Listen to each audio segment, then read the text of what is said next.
Welcome to the Uplifters podcast. I'm Miranda Savas, and I've spent 20 years at the intersection of behavior change research and coaching, helping midlife women do big, brave things.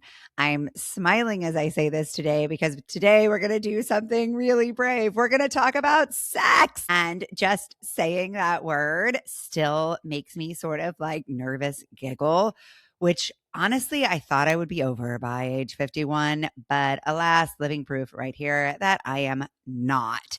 We're going to talk midlife sexual reintegration. But when I think about this topic, I think it really speaks to something even bigger and even broader that I want to touch on before we get into the conversation. The good girl narrative teaches us to shrink, to be more agreeable, to play small, and that being good means making other people comfortable, often at the expense of our own well-being, our own truth and integrity. And for most of us, by the time we've reached midlife, we have spent decades shape-shifting to make ourselves fit other people's needs and narratives. And we've created all sorts of versions of ourselves. And in the process of it, we skip over whole chapters of what makes us who we are. The good news, though, in all of this is that at midlife, the research is showing us that through our 40s and into our 50s, we start to develop identity certainty. We start to get a truer sense of who we really are. And we start to sort of flirt with advocating for that self to show up in all places and all spaces. And so today you're going to meet someone who did exactly that. Sarah Nelson is her name. She was definitely a good girl. She followed the rules handed to her. She walked the expected path. She married the right person, took the right job, had the right kid at the right time, did all the things. And then somewhere in the middle of doing it all right, she started to question those rules. Now she's separated from her husband. She's in an open relationship with somebody new. She's changed careers entirely to help other women release the shame and hiding that so many of us were taught growing up. And in the process, she's helping women not just find confidence in their bodies, but find confidence in themselves. So a little about Sarah. She is a sex writer and relationship coach. She is trained in the Somatica method of sex and relationship coaching, as well as positive intelligence. She's led global research for many high-profile organizations, including her own body of research into women in sex, which you'll hear about later on. We're going to talk about what it takes to rewrite the rules that we've all been handed and how to build something that's actually true. And we're going to talk about sex. And I'm probably going to giggle. And just bear with me. I feel like if you weren't raised by my grandmother in a like Protestant puritanical household, maybe you're over this, but maybe you're not. So Sarah, I know you were not raised in a Baptist puritanical household. Do you relate? So I am really excited to talk to you and so appreciate you helping me get out of my own little box of saying the word sex. So thank you for being here. Thank you so much for having me. Let's just say it. Sex, sex, sex, sex, Sex, sex, sex, sex, sex, sex, sex. I mean, let's keep a counter. How many times we say sex? We challenge you, dear listeners, to make it into a drinking game, even if it's just water, because midlife. All right. So before we get into all the juicy stuff, what was your good girl narrative? What were you taught about what it meant to look like a good girl and to be a good girl? I was brought up in a very liberal part of the country. My mother actually taught sex ed. So in some ways, I didn't have your story at all. And in the culture that we live in, we're all taught this to some extent. And I was even taught it by my parents, which is that good girls, they follow the rules. They try to make other people feel comfortable. And they don't really have sex, or they make sure that if they are having sex, it's with someone who you at least intend to marry. You at least have that feeling. And I was a very good girl. I liked to do the right thing. I liked praise. I liked to fit in. And I did that to a T. I actually married my high school sweetheart. He was the only man that I had ever slept with. That was my life for 45 years. And at the same time, I had a very high-powered career. I worked for nonprofit organizations. I ran these global research teams. And I wouldn't say that I was completely unhappy on the inside. I was actually very happy with a lot of these things. I had 2 children. It was a wonderful life. But I wasn't being fully true to myself because there was always this side of me that had always loved sex, even from a very young age. I used to have fantasies and I used to play with dolls, and that part of myself was not being integrated into this story. Did you have a sense that you were hiding it, or did you just like close out the story from your brain and just like hit the mute button? I mean, it wasn't close. I had sex with my husband. I think not infrequently. And I mostly enjoyed it. I had a lot of hangups about it, a lot of hangups about it. I wasn't doing it often enough. I wasn't initiating enough. I wasn't orgasming enough. I wasn't orgasming in enough different positions. Like, name something, I thought it. And it wasn't totally from me. It was partially from him. So it wasn't that I didn't have sex. It wasn't that I cut that side off altogether. But I definitely was very staid in my public life, right? You would never know that I ever had sex. I didn't talk about it openly. I didn't feel comfortable talking about it. I definitely wanted to enjoy it and wanted other people to enjoy it. I had friends who I would sort of try to talk to about it. But as soon as it got even slightly awkward, I would shut it down. So that part of me was kept in the bedroom. You said, you would never know I had sex. And you've told me about like how you used to walk around hiding your body, and that you felt that even having a body that might be perceived as sexual felt shameful. Yeah, definitely. I remember this one time my mom was visiting me and I was on my way to work and she was on her way to go somewhere. And she said, "Are you going to go to work with your boobs hanging out like that?" And I looked at my shirt and I was like, this isn't even a low-cut shirt and I don't really have any boobs. Like, what are you even talking about? And so there was definitely that aspect to it. There was also a feeling that if I was in any way turned on in a public situation, I needed to clamp that down. And I have noticed this even in very simple situations. Like if I'm walking up the steps of the subway to, go out to the street, and in order to use my glutes the way they teach you in the gym, you have to sort of stick your butt out a little bit when you're doing that. And I was always very conscious of the people behind me, that I was sort of like a little bit too sexy while I was walking up the steps, or that I kind of felt my pelvic floor engaging a little bit while I was walking up those steps. And that was kind of titillating. And then that was wrong, bad, right? Or I'm like sitting in a movie theater and there's a sexual scene. And that conflict between like, ooh, I like this, and ooh, but I'm not supposed to like this. Mm.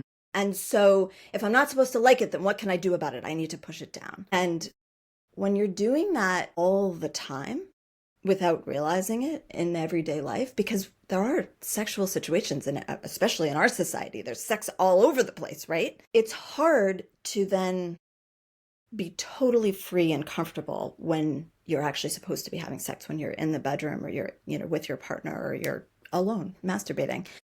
Being totally free and navigating that shift is kind of impossible. Wow. And that's one of the things that I've realized now, looking back. What do you think you were afraid would happen if you let yourself not tamp this down? I would be a slut. Mm-hmm. I would be, which is a bad Mm-hmm. girl, not a good girl. Mm-hmm. That I would be, yeah. And then there's sort of corollaries to that. I would be ostracized. I would be, and of course, like I would see women who were much more in touch with their sexuality than me, who weren't ostracized, but they weren't the kind of girl that I felt like I was supposed to be. Mm-hmm. Did you feel any sort of longing to be with them? Yeah. Oh yeah. I know. And I definitely did. I mean, I think that was part of the fantasies. Like my sexual fantasies, I think were all about like being crazy sexual with all sorts of people around. I think that I harbored this part of me that was like, I actually really like sex and I actually sometimes have really hot sex and none of you people know it. And I liked that. I liked this sort of feeling of like, I have this secret and that secret is sex. And I go to my job or I'm like at the coffee shop or whatever, and none of you people know that I have this secret sexy side. Have you kept that? Yeah. I think even now, I mean, now I'm a sex coach, and so people know that I have a sexy side, but I still love that feeling. It's part of the taboo, right? I still love that feeling of like, whispering to my partner at dinner about what we were just doing before we got there, and all these people don't know. That's still a thrill for me. It's interesting, isn't it? This tension that like maybe without the repression, that stuff wouldn't be quite as fun. I don't know. I mean, look, taboo is hot. Like, that's what most of our sexual fantasies are. And that's like totally okay. No matter how taboo your fantasies are, it's okay because it's a fantasy and it doesn't mean that you want to live it. And maybe you do want to live it and maybe that's okay too. And so, but we're always going to find that somewhere. Like, even if we had a totally open, non repressed society, you'd find something to get turned on by. What else, looking back, do you feel like it was costing you to to ignore or silence your desires and your sexual being? So I interviewed 50 middle-aged women about their taking control of their sexuality.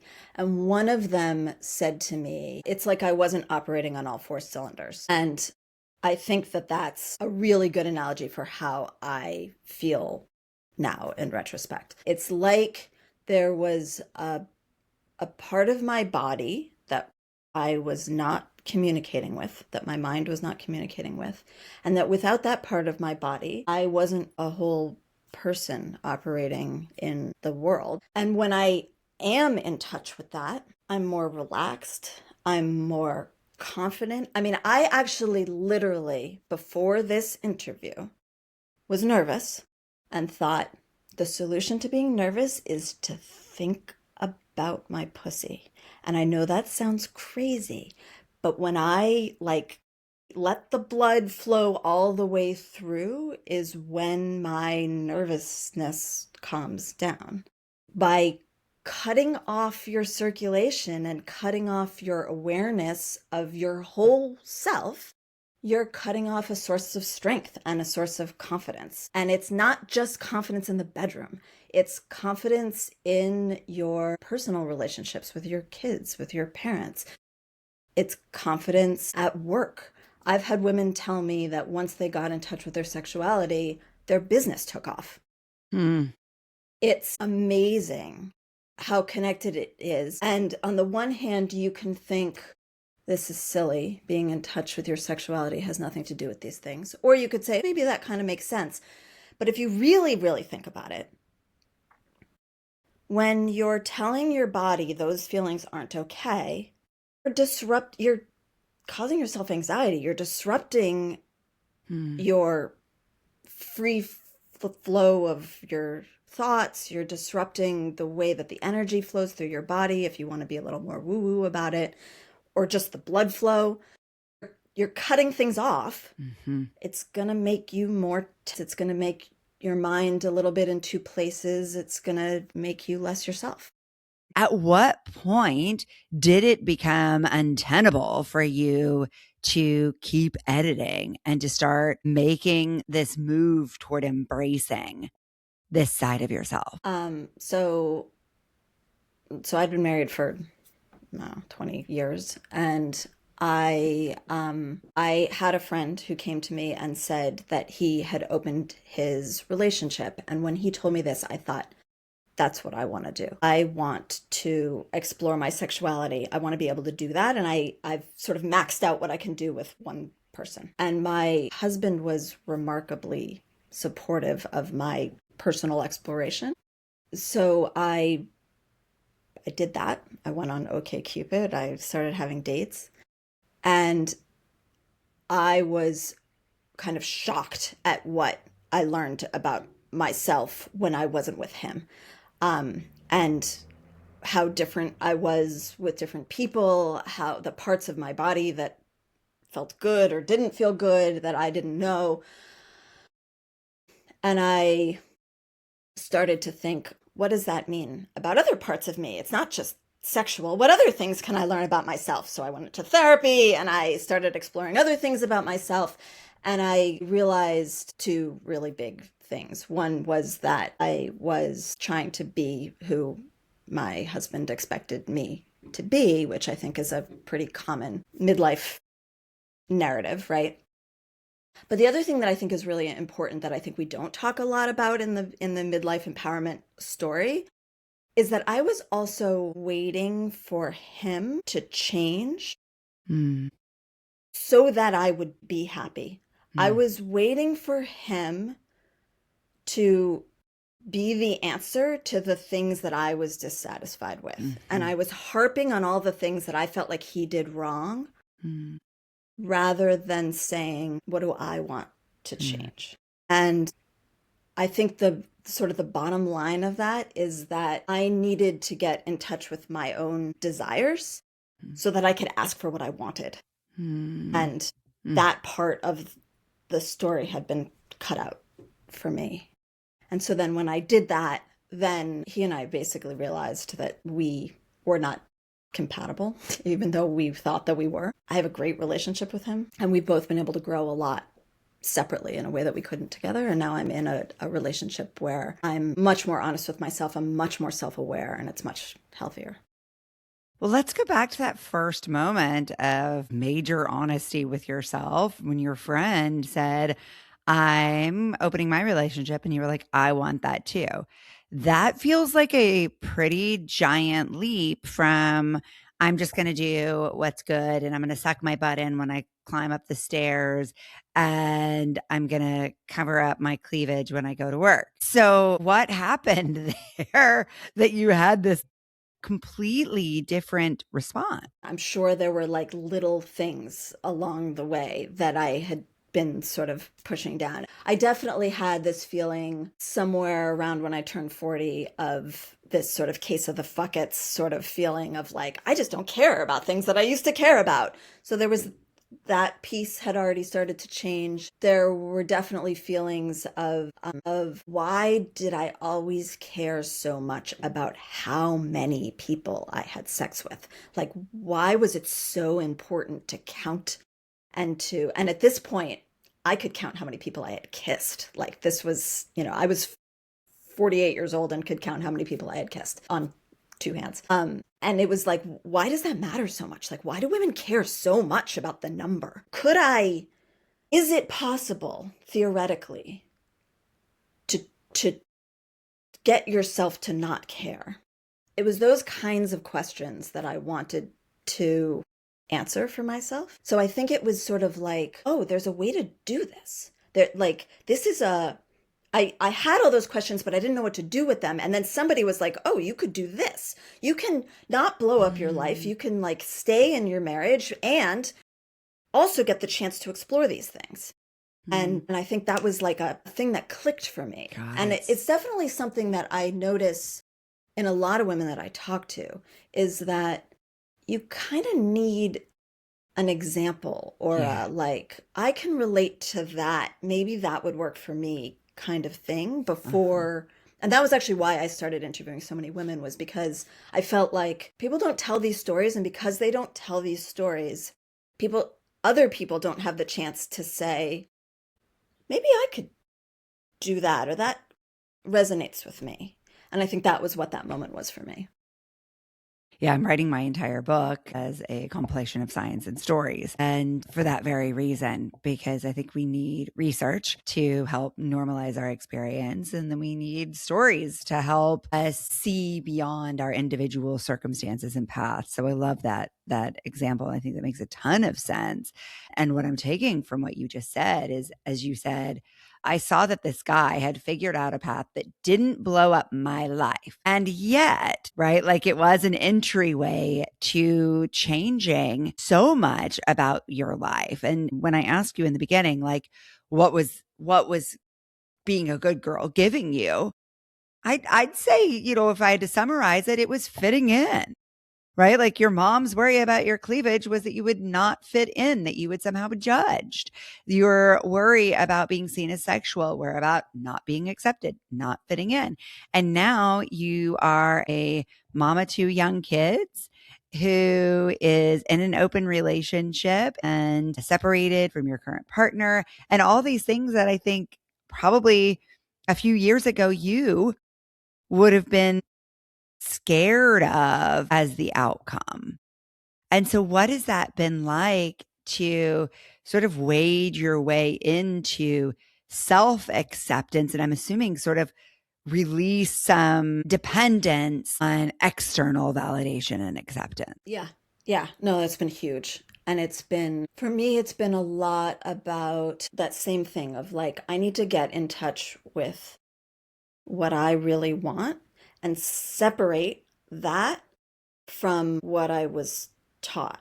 I need to be able to see the difference between something that I believe and something that other people told me to believe, but I've internalized it so much. I mean, there's definitely been times in my life where I didn't know the difference between what I wanted and what I was interpreting the other person as wanting. Like that I just couldn't see where one stopped and the other began. And I had to do a lot of work to get in touch with myself because those voices were so loud in my head. And they were so loud that they were louder than my voice. And so they sounded real. They sounded really convincing. Plus you look around and you're like, everyone else is doing that, right? Aren't they? So that must be right. That must be what I want too. And I think that a huge awakening for me, even just in the last year, has been how much I thought that I was really evolved and knew these things and like was in touch with myself. I would have said I was in touch with myself. I was actually very self-aware. I knew about boundaries. I knew about, speaking up for myself. I had a job where I went on TV live. I had confidence. And then it was like, no, there's a whole other level after that. That was a huge wake up call for me. I want to know more about how you learned to separate the needs and desires and expectations of others from your needs, desires, and expectations. I mean, it was a long process that started a long time ago. I remember I used to always, every single time I would be at a restaurant, I would place an order, and as soon as the waitress walked away, I would think, that's not what I want. And it happened so many times that I noticed it. Well, maybe my husband was like, why are you always doing this? And it was because when she was standing there, I felt nervous. And so I was like, pick something. So I noticed these sort of like small behaviors in myself at first. But I think the real work, it came from therapy and but not just talk therapy, also a lot of getting in touch with the feelings in my body, the way that my body physically feels in a certain situation. What does it feel like to be standing in front of someone who has an expectation that I don't feel like I can meet? It feels really shitty. And then being like, I have that feeling in this other situation that I didn't realize was one of those situations. This must be one of those situations too. And then very gradually also being able to notice it a little further ahead of time, do something about it. Noticing the way that I feel when I speak up for myself, that it actually isn't at all the way that I thought that it would be. What I thought was that I would speak up for myself and I would get ostracized. People would be like, why are you doing that? Instead, I spoke up for myself and I felt calm. That's interesting. All of these sort of being more in touch and little by little kind of breaking this shell that I had around me of how I thought that I was supposed to behave. You said, I feel more at home in my body. I don't feel ostracized because I feel good and safe. But what has this been like at school drop off and the PTA meeting and just your day-to-day life, what has the impact been? I mean, the truth is I still do live these two lives. I don't I don't hide it if it comes up, but I don't walk around saying I'm a sex coach or I'm in an open relationship. I still use my married name for a big part of my life. And that is, I've decided that that's okay. Mm-hmm. That there are these two sides to me, and I can embrace all of them. And in some situations, not everyone's going to be comfortable with it. And that's not being untrue to myself. As long as I know who I am, I'm still bringing all of me to the situation. I'm just not talking about certain things. So I don't think people at school, there are people at school who know, but it's, for me, what's more important is not, how I introduce myself or, what people are imagining I do on the weekends. Mm-hmm. Whether I am staying in touch with my full body while I'm in all of those situations, and whether I'm staying in touch with my values in all of those situations. And as long as I'm doing that, it doesn't matter if there's a huge cohort of people in my life who don't know. Can we talk about values a little more for a second? Because I think like the good girl narrative is so rooted in a value of acceptance and being admirable and acceptable. I already said acceptance. Maybe that is the core thing. And so, like, where did you land when you step back enough to say like, but what are my values? What shifted there? It's actually an exercise I did a long time ago where you can get these lists from the internet of like a whole bunch of positive adjectives. Inventory, yes. And then you pick the ones that you feel like resonate for you. And the particular version of this I did, they told you to get it down to 10. Mm-hmm. So I like grouped them. I'm a researcher and I like doing these kinds of things. So I picked all the ones I liked, then I grouped them by synonyms. I narrowed it down to the one that I felt like really pinpointed it for me. And my top value was joy. And my second value was integrity, but integrity the way that I define it. Mm-hmm. Which I think evolves a little bit over time. One of the things I think is interesting about values is that research has been done that your values actually stay really consistent over time. Mm-hmm. So I first did this maybe 15 years ago, and I still look at that list and I'm like, oh, good for me. That's a good list. Acceptance isn't on there, but connection is. It's very important to me that I have positive connections with people and that I feel connected. And that for me is that, so it's not that I want to be that everyone will like me. Mm-hmm.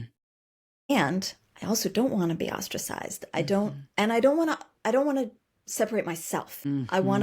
I want to contribute. Contribution is actually on there too. I want to be part of something and I want to be giving back. Independence is there for me. Passion is there. Courage is there. So, and I couldn't get it down to 10, so mine's longer. I come back to that value list every time I have to make a really tough decision, and I weigh the pros and cons with that value list. I compare it in my relationships. I compare it to professional opportunities. I love thinking about values.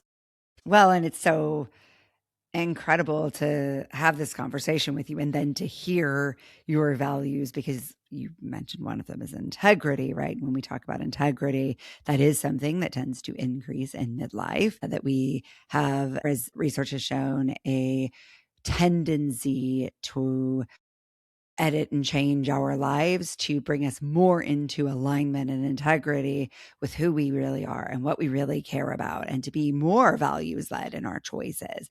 And so we've actually heard you embody all of the values you named in the course of this conversation. So it's just a really beautiful example of this, speaking of sort of how we mentor one another through story. So what have been some of the impacts on your relationships and as you've made this move to live more in alignment with your full self over the past few years? Has it changed your relationship to your parents? I think we've talked about how it changed how your relationship to yourself, but to your romantic partnerships, your kids, what has shifted? A lot and not so much. Like on the surface, again, my life looks somewhat the same. I mean, my marriage being the big change. But I would, in some ways, it's just an enhancement of that relationship because I kept all of the things that were really great about that relationship and I got rid of the parts that were holding me back. My relationship with my parents has been interesting because and they're probably going to listen to this. So, hi guys. It's an act of courage to know that and to say it anyway. So, yeah, you. A big thing in my life has been that I didn't understand boundaries. And a corollary to that was that I thought that I did. Mm-hmm. I thought I had boundaries and I didn't. And I didn't in the sense that what I thought were boundaries were expressing to other people how I felt about how they were behaving. And then they were supposed to change. Mm-hmm. What I didn't realize was that I could actually behave in a different way because I didn't like how somebody else was behaving towards me. And anyone who has started setting boundaries who didn't have them knows that people who've known you for a long time don't like it. Mm-hmm. They're like, well, we had a relationship that worked really well. Why are you messing up the pattern? I think it's originally what broke things down with my husband. But I even with my current partner, who, we've been together for 3.5 years, it's been built on all of these foundations from the start. And still, I fall into these patterns sometimes. And then I catch myself, I set boundaries, and he's like, whoa, I don't like boundaries, or I don't like that boundary, right? Mm-hmm. So it's sometimes rocky, and I just feel so much better. Like all the niggling things that used to drive me crazy, I've realized are just triggers that are bringing up all sorts of other shit for me that I can say, oh, this isn't actually about that person. This is about me. Or how they're behaving isn't about me. It's about them. And being able to separate that, I actually sometimes physically feel like I was merged with these people. Not everyone in my life, but like a lot of people. That there was like the where I ended and they began was a fuzzy gray area, and that I wasn't completely separate. And I still have that sometimes because I'm still human and brought up with years and years of this. Yeah. But when I have those moments where I'm really like, oh wait, this is where I end and they begin, and I can leave that space. I'm going to get the quote wrong, but there's such an amazing quote about a boundary is the space where I can love both myself and you. Mm-hmm. And when I feel that space inside me, it's a relief, it's soothing, and it's not any of the scary things that I thought it was going to be. Sometimes they are really upset. I mean, sometimes the person across from you is disappointed and upset. And sometimes that's okay. And I am able to tell myself, it's okay. They are upset and they're going to come around and they're still going to love you and they're going to come back. And they do. And it just feels, I just feel better. I feel happier. People who I don't know that well, like my friends, my kids' friends' parents who see me for the first time since all of this has happened are like, wow, you seem so much happier. And that's my value, right? Joy. Yeah, it is. It is. And so much of that value of independence is in there too. While still, it's like, I think what we really see is the nature of independence sitting alongside strong relationships. And just, going back to your parents and saying they're going to hear this, I actually think there's something that so many of us have conflated, that acceptance comes from hiding. And I think what you're really reminding us here is that acceptance, real acceptance, comes from letting ourselves be seen. And that little act of bravery of showing ourselves and being honest about ourselves, not forcing anything on anyone, to your point, because that's actually an act, I think, often of pushing people away and saying like, I dare you to like me. I dare you to see me and accept me. And like that actually, I think, is kind of counterproductive and old programming. But this act of saying, I'm going to be true to me and I am inviting you to love the whole me is probably the most powerful lesson we can learn. But you've researched this, worked with women as a sexual coach. What do you wish we as midlife women knew about our bodies and ourselves, not to quote the book, based on all of this research? I think it's the point that you're making, and I'll just say it a little differently, which is that we think that great relationships come from understanding the other person. Mm-hmm. And they actually come from being honest with ourselves. When you are honest with yourself, you actually make the other person happier. And this is not just, well, it's both physically. Like when you're having sex, if you aim to do what feels good for yourself instead of trying to do what you think will please the other person, they actually, research shows, enjoy it more. And it happens just interpersonally. When you're constantly trying to figure out what the other person is looking for and then trying to provide it, it's more confusing for the other person. It's more unsettling. They may also be trying to do that back. So the two of you are in this thing. When you're being honest with yourself is when you can be more authentic and when you can bring that to your relationships, and people feel that and they feel better about themselves being with you when you're like that. And that is a journey that we all have to go on ourselves. I think another thing that I've learned is that there's no one way to do this. That this is the way that I did it. But from having interviewed all of these women, I've realized I thought maybe there would be one trajectory towards sexual empowerment, and there definitely is not. But there is a pattern that I've seen of embracing your sexuality being tied to a feeling of completeness or being more whole, and that translates into confidence in yourself, in the bedroom, in your professional work, in your personal relationships that are not romantic. And that one woman said to me, she feels like her body is a puzzle, and it's as if the pieces for her breasts and her vulva had never been there. And that when she put those pieces in is when she felt whole. And I think that is really a great analogy for what so many of us do to ourselves. Yeah. Yeah. And it's like, whether it's that or something else, just chopping away at our true selves is an attempt at being safe and seen and accepted and acceptable. And really, what we're doing is counterproductive. And what we most need is self-acceptance in order to create that wholeness and to make ourselves less dissonant and less like confusing to the world. It's so easy, to send so many mixed messages, trying to figure that out and denying ourselves. So every guest on The Uplifters nominates another guest who inspires her, who believes in lifting others as she rises. So who would you nominate for the Uplifters podcast? So I want to nominate a friend of mine named Ebony Drost. She is, I don't even know where to start with what's amazing about her.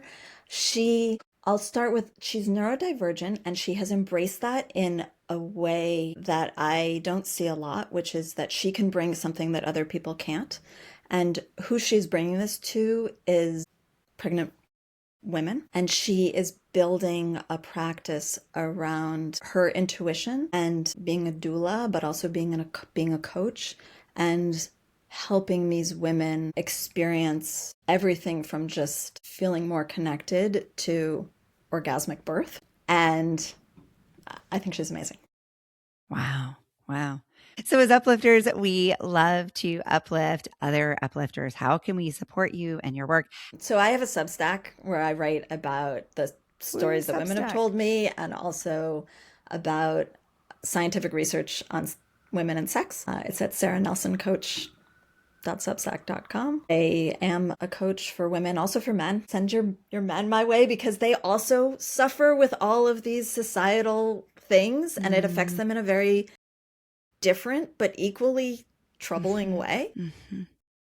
So I'm at sarah.nelsoncoach.com, and I'm on Instagram too, same thing. You can help me by telling me something that I said today that made you feel like you can do things differently. I love hearing that. And if people can put in the comments the things that they thought of while I was talking, that just, it makes me feel good. I'm not doing this to advertise my services. I'm doing this because I want to share my experience so that it can help other people. So I hope that it has. I love it. I know that it has. And I'm so excited to share this episode. And I'm so grateful to have had this conversation. You know, I think going into this, we knew it was going to be about more than sex. And we really didn't say the word sex that many times. Maybe next time we'll say sex more. You did say vulva and breast and pussy. So I feel like, you know, we did the thing. It happened. We ticked some boxes. But thank you for, I mean, it does feel really super brave to make all the choices that you've made, because you had a sense of what it might cost you. And yet you chose to keep stepping in and finding out what it was really costing you not to be brave, and to have the bravery to both reap those rewards and to see what it's like to live in greater integrity with your values, to live more wholly, more fully, more honestly. And I have a feeling that this is just the beginning, and that when we come to you when you're 60, there's going to be like a major chapter 2. So let's come back and talk again in 10 years, if not before. I would love to. Thank you so much. Thank you. And for those of you listening, you'll find Sarah and I over on Substack. This episode, as well as all of our others, is shared there. You can listen right there in your email. You don't even have to go look for it over on any other platform. You can access it right in the email. And this episode will be a collaboration between my Substack and Sarah's. So you can easily subscribe to her and follow her there. And certainly, if you're not already following the Uplifters podcast on Substack, please do. It's my primary way of sharing the science and stories of midlife and ensuring that we all keep rising higher together. Thanks for watching the Uplifters podcast. If this inspired you, hit subscribe and tap the bell to stay uplifted. Give this video a thumbs up and share it with someone who needs a little lift today. Big love. Painted water sunshine with rosemary and thyme. Dwell in the perplexing, though you find it vexing. Toss a star and hover, be your own best lover.